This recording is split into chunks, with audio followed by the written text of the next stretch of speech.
Okay. Okay. Nanotechnology. Right. Yeah, so she's been perfecting her winemaking for all these years. Right. What's her resume? Like, where did she kind of start professionally? And Well, after her master's, the first group of women who earned their master's, and the only one to follow through in the career was 74, Mount Eden, down in Senator's Mountains. Yep. And she had a real impact on the business almost right away. It's Right. really incredible. One of these people, they hit the ground running. Right. And after a lot of closed doors, why? Because she was a woman. Right. Of course. Yeah. You're probably not the old enough to remember how hard it was for women to break through in certain careers. Yeah, I can imagine.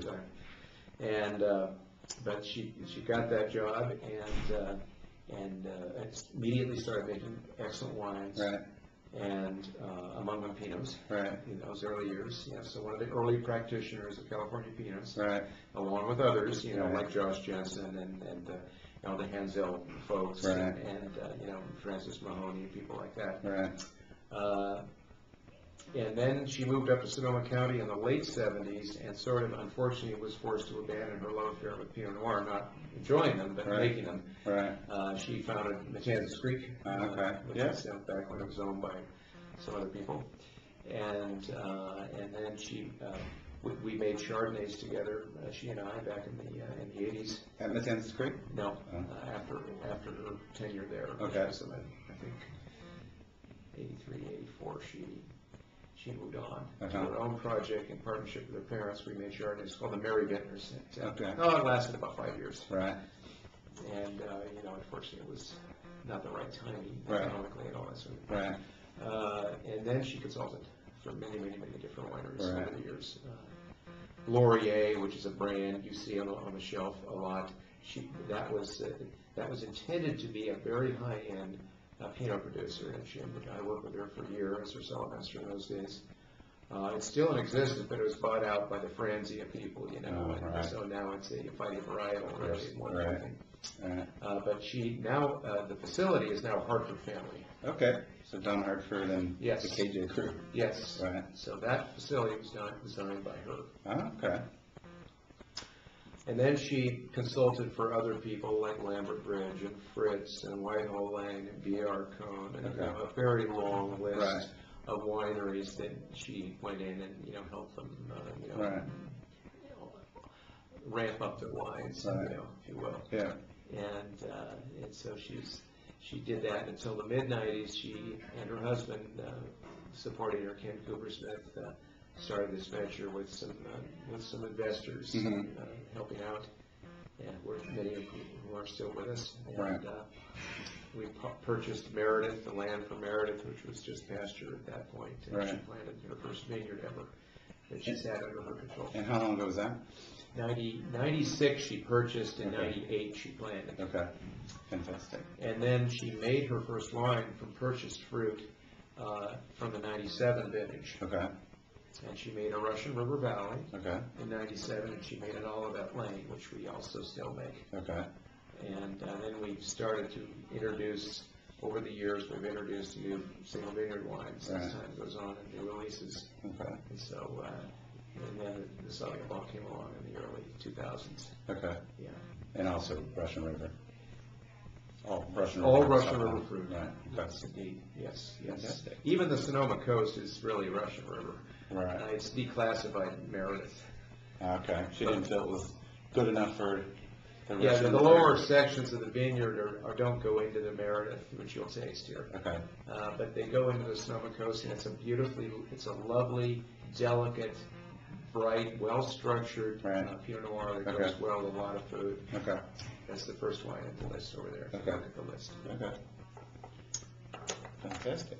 So although we're not tasting all of them, we're tasting a pretty good sampling, I think, today, starting with the Russian River Valley there on the left. Okay. This is for you. Thank you. So this is where I'm starting? Yeah. Okay. And that's the blend. Okay. Mostly Clock Ranch. Okay. A little Meredith, a little Flax, Cooper Smith, and so on. Okay. So this would be kind of the would you say the entry level to the group? It's the core wine. It's the wine you see on restaurant lists most often. And then the Sonoma Coast would be next. Right. And the Sauvignon Blanc.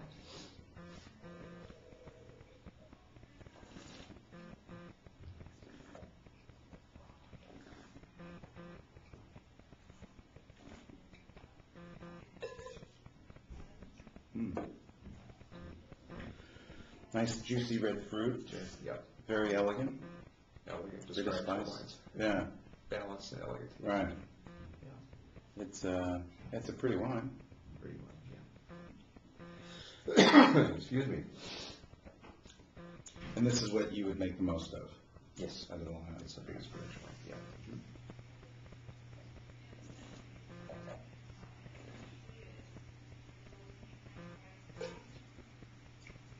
Beautiful.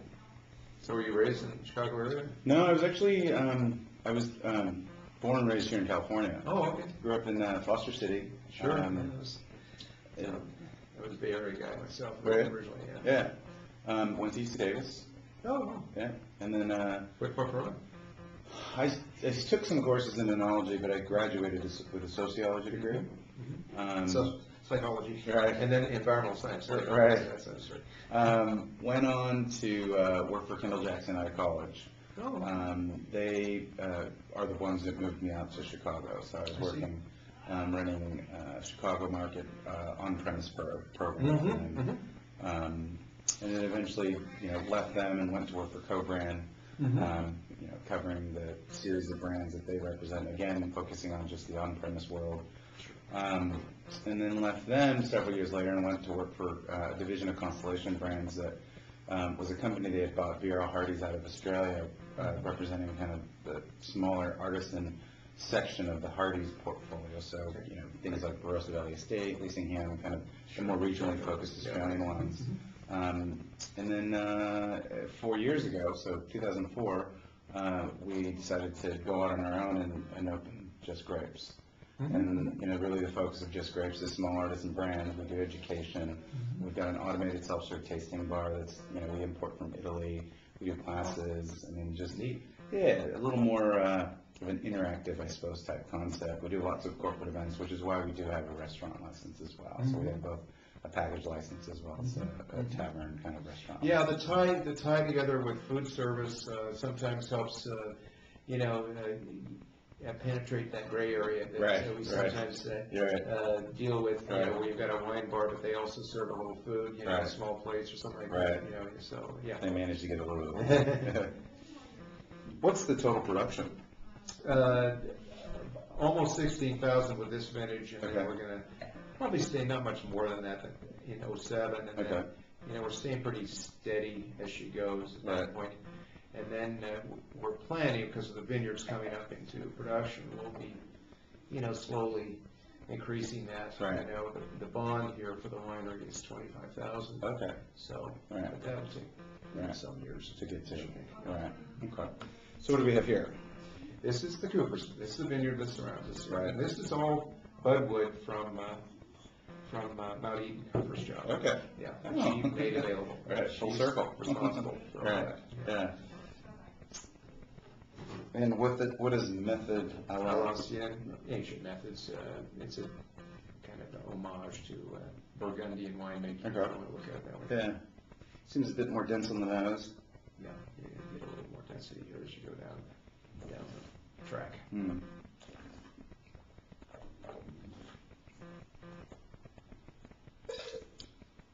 Definitely more weight on the palate. Yeah. Seemingly, a darker fruit profile. Is the oak treatment different? Not really. Yes, in a sense, a little more higher percentage of new. In this? Fresh. Okay. So, okay. Yeah. More closer to 80 as opposed to late 60. Right, okay. Yeah. And then this is all single vineyard, older vines? Well, I guess No, this not. is a younger Yeah, vine. because you This is just a told younger me. vine. That's It's right. about, it's about 7 or 8 years old now. Okay. Does some of this go in that? Some of Yes, this- a little bit. Right, Mostly okay. cloth. Mostly cloth. Got it. Which we're not tasting, fortunately. Right. Next time. Yeah.